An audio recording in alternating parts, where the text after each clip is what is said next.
Have you ever wanted more pleasure in your life?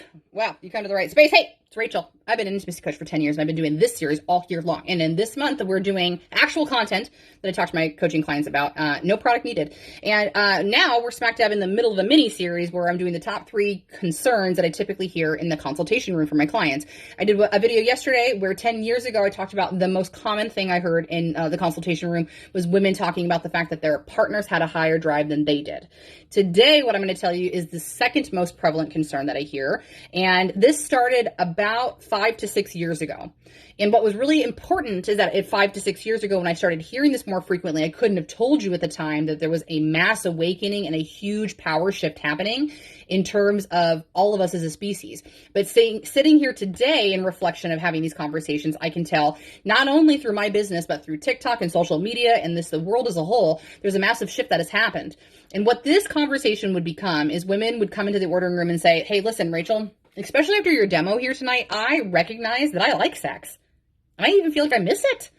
And I'm not really sure what my disconnect is in my desire and libido. And I do know that I'm going to work on figuring that out. But I was thinking that if there was this potential that I had more help at the house before, like making decisions around the kids, or even just planning a schedule or prepping the food or chores or whatever, if I wasn't so strung out to all of these other things that I was doing, I could probably allocate more time to desire and libido.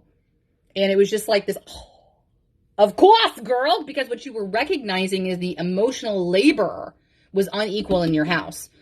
And I have to tell you that in my experience to this day, it's shifting slightly, especially with men from younger generations.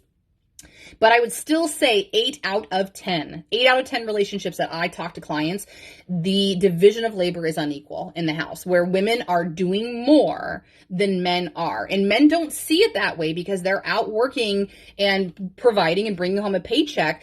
And so there is a huge disconnect about what is labor. And so this is not something I'll be able to answer for you or fix, but I will tell you that you're going to have to sit down again with your partner and decide what type of relationship does this look like. Are we 50-50 individual labor? In emotional labor? Are you going to be the provider outside the house and I'm a full-time provider in the house? And how does that look? Or is there a mix of the two? Or can we reevaluate it during seasons of life, which is the one I recommend, by the way.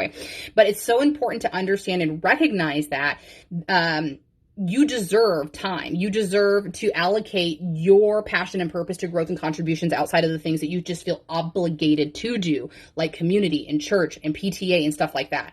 So that is number 2. And I still hear this, by the way, today. It's very, very popular, but it's not nearly as popular as the next thing I will share with you in tomorrow's video. But I got to go because I'm running out of time. So thanks for being here. I'll see you later. Bye-bye.